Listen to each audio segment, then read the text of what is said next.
Welcome to the deep dive. Today we're taking a journey into a book that's really captured, well, quite a lot of attention since it came out in 2019. Right. Charlie Mackesy's The Boy, the Mole, the Fox, and the Horse. It's everywhere, isn't it? It really is. So our deep dive today is basically built around a really thorough look at this book. We're going Yeah. to try and pull out the key themes, that very distinctive art style, and, the impact it's had. Sounds good. So what is this book exactly? Well, picture this, like tender, visually poetic kind of modern fable. Mm-hmm. And it seems to have struck a chord with, well, everyone, Hmm. all ages, which is pretty remarkable. It is unusual, that wide appeal. Totally. And what hits you first is probably the structure. It's unique. There isn't really a plot, no big conflict driving things forward. No, not in the traditional sense. Instead, it's more like this beautiful sequence of conversations. Mhm. And they're woven together with these really evocative illustrations. Mhm. Each page feels like a quiet moment, maybe a thought-provoking quote. And you've got these four main characters: the boy, who doesn't have a name, the super curious mole. Love the mole. Huh, yeah. Then the fox, who's often pretty quiet, and the really gentle horse. And they just sort of wander through this dreamy landscape, sharing ideas, building this unlikely friendship. So it's less about reading a story cover to cover, maybe. Exactly. It's more something you kind of immerse yourself in, experience, rather than just follow. And I think what's really insightful about this book is that it is fundamentally a visual experience, maybe even more than a literary one sometimes. Oh, definitely. Charlie Mackesy, I mean, he's an artist first, right? Yeah. And you feel that. He uses that skill in a way that's quite different from, say, other illustrated books. I was pulled in immediately by the art. I really was. The style is just so expressive, that loose ink and watercolor. Mm. It gives off this incredible warmth, this spontaneity. It doesn't just show you stuff. It makes you actually feel the emotion. Precisely. And the text being handwritten, Yeah. that's not just for show, is it? No, it feels really integrated. It complements the art perfectly, Yeah. gives the whole thing this personal, almost like a diary kind of feel, like you're eavesdropping on a real conversation. Yeah, intimate. And the images themselves, often quite minimalist, which is interesting, but they're so emotionally rich. That use of white space, it's very deliberate. It really draws the eye, doesn't it? It does. It acts like a pause, lets you focus on the meaning, gives those sometimes quite profound statements room to just land. It's pretty amazing, isn't it, how he can get across something really complex like subtle movement or deep love or even that feeling of loneliness with just a few simple lines. Yeah, it's not about photographic detail. No, it feels more like he's inviting your own feelings into it, Mm-hmm. which makes it both really personal but also completely universal somehow. That's where the genius is, I think. And beyond the visual side, what really grounds the book are these messages. They seem simple on the surface, but they're actually incredibly profound. Deceptively simple, yeah. And they connect with people on so many levels because they are so accessible. It strikes me that one of the big themes, vulnerability, mental health, Yeah. it's handled with such, well, disarming honesty. It really is. The characters, they openly talk about being scared, feeling insecure, and crucially, about asking for help. That line from the horse. Oh, the asking for help isn't giving up. Yes, it's refusing to give up.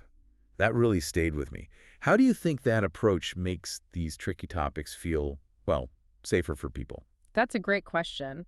I think the visual element, the sort of fable-like quality, it creates an immediate emotional bridge. It kind of bypasses the intellectual defenses we might put up with, say, a more clinical discussion. Right, it sneaks past the goalie. Kind of, and it reframes strength. It Yeah. suggests vulnerability isn't weakness, it's actually this deep form of courage.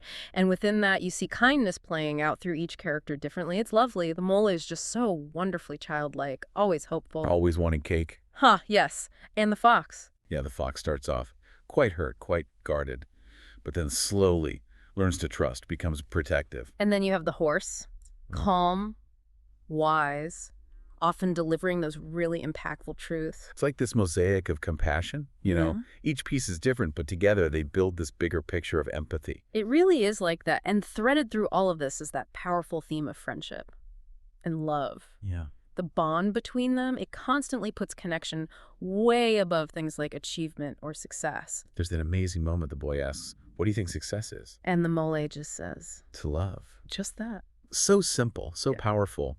The book really suggests, through these quiet exchanges, that love, in that broad sense of acceptance, kindness, just belonging, it's a fundamental answer. Maybe the answer to life's big questions. To love. Yeah, it Yeah. distills so much. And connected to that, there's this constant thread of acceptance, isn't there? And growth. Mm-hmm. Self-acceptance. They gently nudge each other towards realizing, hey, you're enough, just as you are, which is just incredibly comforting, especially today when there's so much pressure to be more. Definitely. And that universal quality of the message, that brings us to a key question. Who is this book actually for? Because yes, it often gets put in the children's section, Right, you see it there. but it speaks so profoundly to adults too. Oh, absolutely. I've heard so many stories of people reaching for it when things are tough, like a comfort read. Exactly. Shared during grief or recovery, or just when someone needs a quiet moment to reflect. What do you think makes it such a source of solace? Hmm. Maybe it's because it doesn't preach, doesn't tell you how to feel or fix things. Good point. It shows rather than tells. Yeah, through the characters and how they are with each other, it just shows you what connection, acceptance, and love feel like. For kids, it's encouraging, helps build emotional intelligence gently. And for adults, Maybe it touches on nostalgia for simpler truths, and it's definitely a reminder to just slow down, breathe, think about what really matters. it taps into something really fundamental, that need for understanding and reassurance we all have. So if we step back and look at the whole picture, the book's power seems to come from some key strengths. Our sources definitely point to that universally accessible wisdom, the timeless appeal. It doesn't feel tied to a specific era, Right, ageless. and it can be really emotionally cathartic for people. Plus, obviously, the beautiful illustrations, which encourage that self-reflection, maybe even healing. It's fascinating, isn't it, how something that looks so simple on the surface can have such a wide, deep impact. Now, we should probably, acknowledge that for some readers. Maybe the structure itself, it could be seen as a drawback. You mean because it doesn't have that, like, traditional story arc? Exactly. No big conflict, no rising action in the usual sense. Some people look for that. Sure. And maybe some find the messages, I don't know, a little too sentimental Mm, or even simplistic. right, simplistic. That criticism does come up. But as our sources also say, for many others, that very simplicity is precisely the point, is what makes it so powerful. Yeah, it's not about complex philosophy. It's about clarity. Yeah. Clear, simple truths. And, okay, maybe not every single page hits with the same force for everyone, Sure, that's natural. but the core messages, they often really stick with you deep down. Absolutely. And the cultural reception has been, well, huge. A massive bestseller in loads of countries. It gets compared to classics like The Little Prince or Winnie the Pooh. Which is incredible praise for a modern book. It really is. And it didn't stop with the book, did it? It was adapted into that short animated film. Oh, yeah, the Oscar winner. Exactly. Academy Award for Best Animated Short in 2023. And what's really interesting is how its popularity just exploded during the pandemic. Right, that timing was significant. It seemed like people everywhere were desperate for comfort, for perspective during all that uncertainty. And this book just offered this gentle anchor. Mm.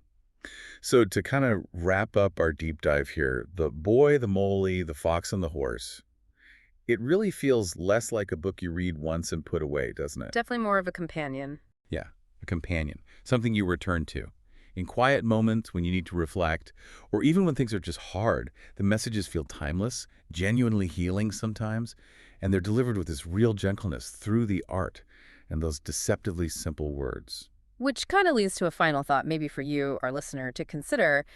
In a world that feels so complex, often so full of conflict, could it be that a book like this, with its minimal approach, its lack of traditional drama, does that actually amplify its emotional power? That's an interesting question. Perhaps those simple truths delivered with such, well, purity and vulnerability. Maybe that's exactly what we need most right now.